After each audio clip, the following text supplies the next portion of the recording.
Hello horror lovers, আজ আমি চলে এসেছি আরো একটি ইন্দোনেশিয়ান হরর মুভি নিয়ে, যার নাম আলমারহাম দ্য ডিজিজড। বন্ধুরা, এই মুভিতে আমরা কিল অন টুইস্টের ব্যাপারে জানতে পারি। লোকেরা বলে যে যারা যারা এই কিল অন টুইস্টেতে মারা যায় তারা তাদের পরিবারের সব সদস্যকে একসাথে মারতে আসে, কারণ এই দিনে মরে যাওয়াটা খারাপ বলে মানা হয়।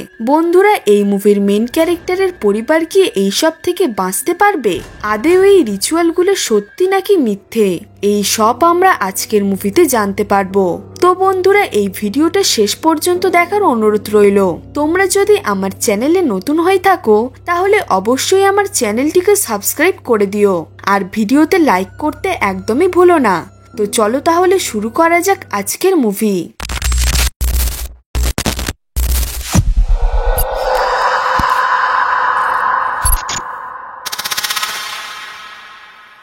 মুভিটি শুরু হয় একটি ডেথ রিচুয়াল দেখিয়ে, যেখানে একটি মহিলা একটি ছেলে এবং একটি মেয়েকে মাটির ভিতরে ঢুকিয়ে রিচুয়াল করছিল। এরপর আমাদের এই রিচুয়ালের 6 দিন আগের সিন দেখানো হয়, যেখানে আমরা একটি দোকানের মালিক মুলকে দেখতে পাই, যে সবজি নিয়ে ঘরে যাচ্ছিল। বন্ধুরা, সেখানেরই একটি দেয়ালে লেখা ছিল যে যখন মৃত্যু তোমার পিছু করছে তাহলে তুমি অন্য জিনিসের পিছনে কেন যাচ্ছ। বন্ধুরা, মূল আসলে একটি রবার প্ল্যান্টেশন চালায়, যেটার ক্ষেত খুব ভালোভাবে চলছিল।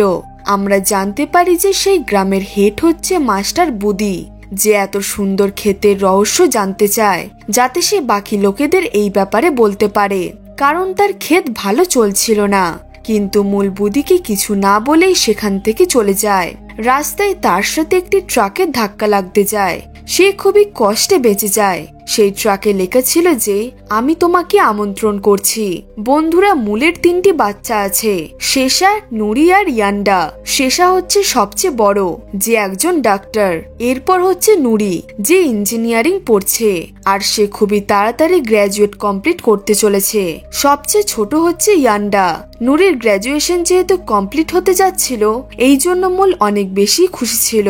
কিন্তু তার ছোট ছেলে ইয়ান্ডা কলেজে যেতে চাইছিল না, সে প্ল্যান্টেশন সামলাতে চায়। কিন্তু মূল চাইছিল যে তার ছোট ছেলে পড়াশোনা করে ডিগ্রি নিয়ে ভালোভাবে পাশ করুক, কিন্তু তার কাছে কোনো ডিগ্রি ছিল না।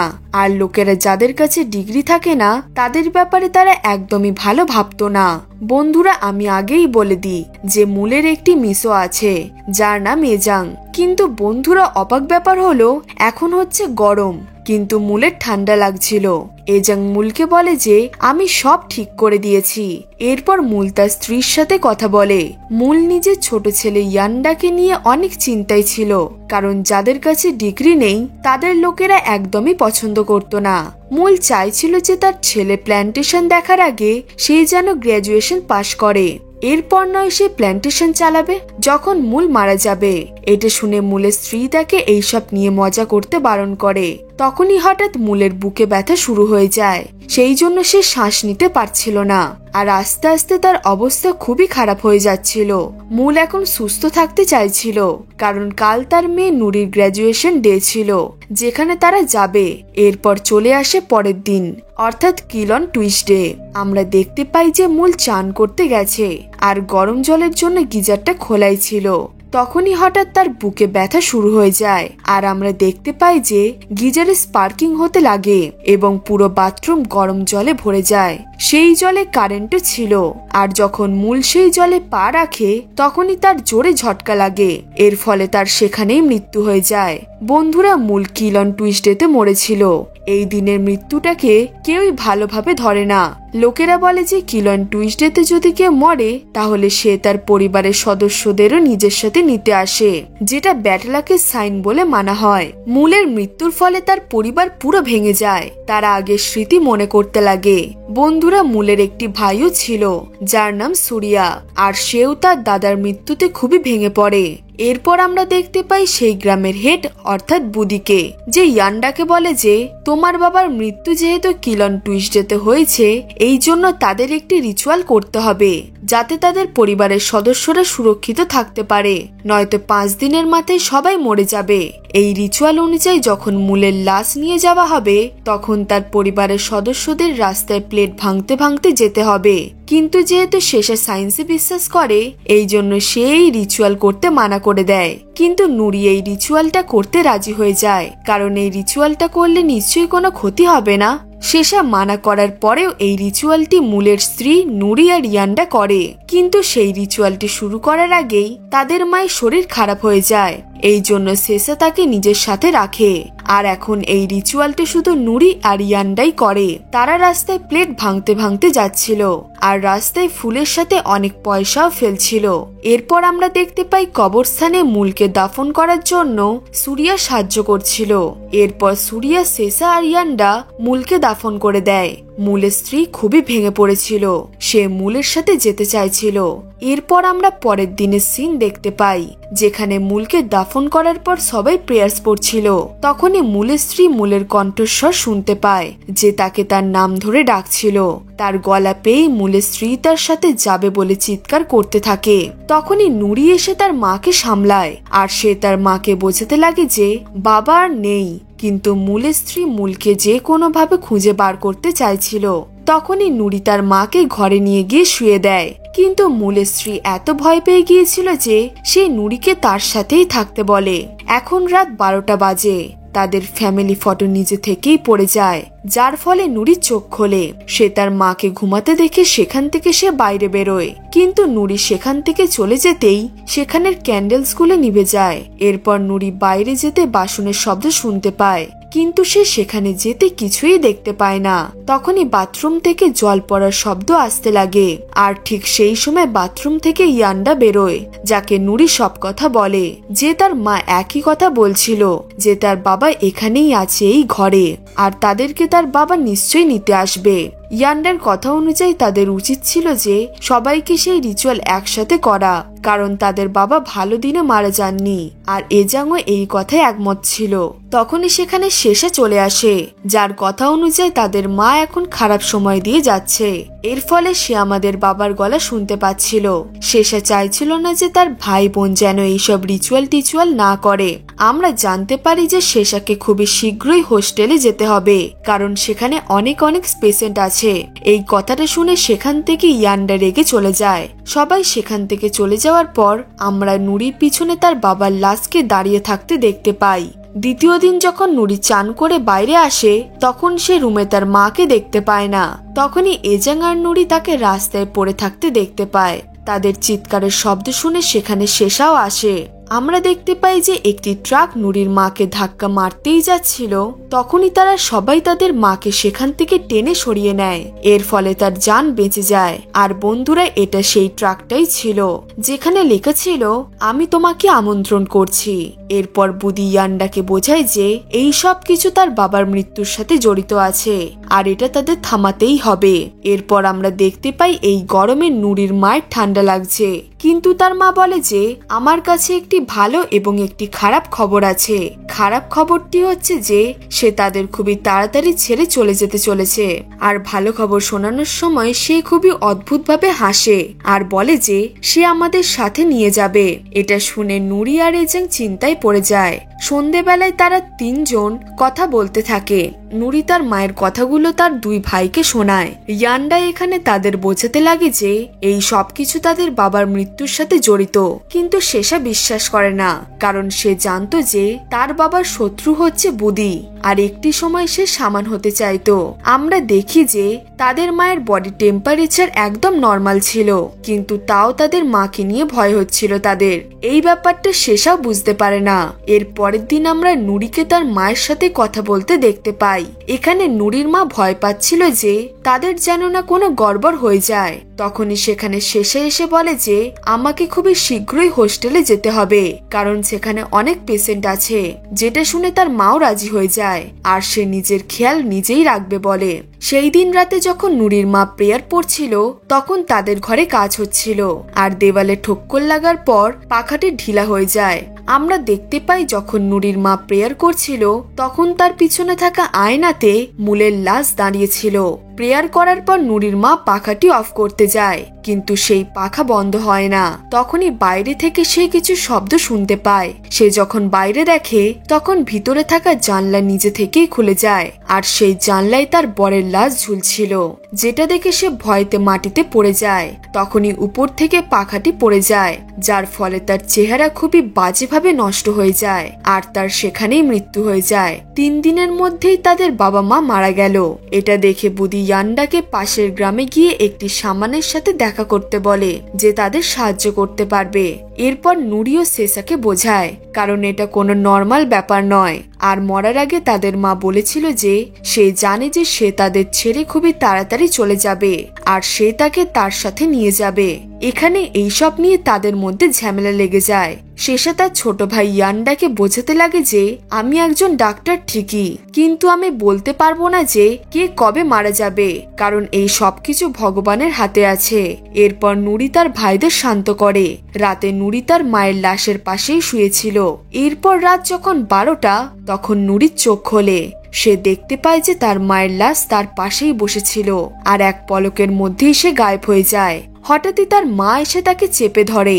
এই স্বপ্নটি দেখে নুরির চোখ খুলে যায়। তখন সে দেখতে পায় যে তার মা তার দিকে ফিরে আছে, যেটা দেখে নুরি তার মাকে সোজা করে শুয়ে দেয়। শেষা এইসব নিয়ে অনেক ডিস্টার্ব ছিল, এই জন্য সে ঘরের বাইরে চলে যায়। তার একটা কথাই খারাপ লাগছিল, যে সে বড় হওয়া সত্ত্বেও কিছুই করতে পারছিল না। তখনই সে হঠাৎ তার বাবা মায়ের লাশকে দাঁড়িয়ে থাকতে দেখতে পায়, যারা শেষাকে তাদের সাথে নিয়ে যেতে এসেছিল। এইসব দেখে শেষা ভয় ঘরে আবার ফিরে আসে। 4র্থ দিনে এরা সবাই তাদের মায়ের লাশ দাফন করে দেয়। কিন্তু এখন শেষারও ঠান্ডা লাগছিল। কবরস্থান থেকে বাড়ি ফেরার সময় ইয়ান্ডা নুরিকে একটি অ্যাড্রেস দেয়, মানে সেই শামানের অ্যাড্রেস।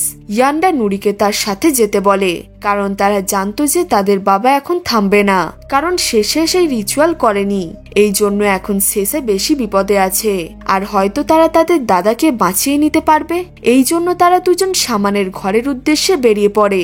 শামানের সাথে দেখা করতেই সে বলে যে মৃত্যু থেকে কেউই বাঁচতে পারে না।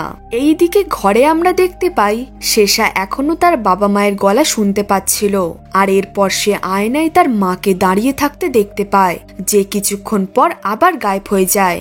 বাইরে যেতেই সে তার মায়ের গলা শুনতে পাচ্ছিল একটি জায়গা থেকে। তার মা সেই ঘরটিতে ছিল, বাট শেষা কিছুই দেখতে পায় না সেখানে গিয়ে। এরপর সে তার ভাই বোনের ব্যাপারে এজাংকে জিজ্ঞেস করে। তখনই সে বুঝতে পারে যে তার ভাই বোন ঘরে নেই, আর তারা অনেকক্ষণ ধরে বাইরেই আছে। শেষার এরকম অবস্থা দেখে এজাং তাকে ক্লিনিকে যেতে বলে। এর ফলে শেষা বারণ করে দেয়। এরপর রাতে সবাই মূলের স্ত্রীর জন্য প্রেয়ার্স করে যে যার ঘরে চলে যায়, কিন্তু নুরি আর ইয়ান্ডা এখনো ঘরে ফেরেনি। শেষা এরপর বুদির ব্যাপারে জিজ্ঞেস করে এজাংকে, যে সে কি এখনো তাদের ফ্যামিলি ম্যাটার্সে ইন্টারফেয়ার করে। এর ফলে এজাং তাকে হ্যাঁ বলে, আর সে এটাও বলে যে ইয়ান্ডা তার আন্ডারে আছে।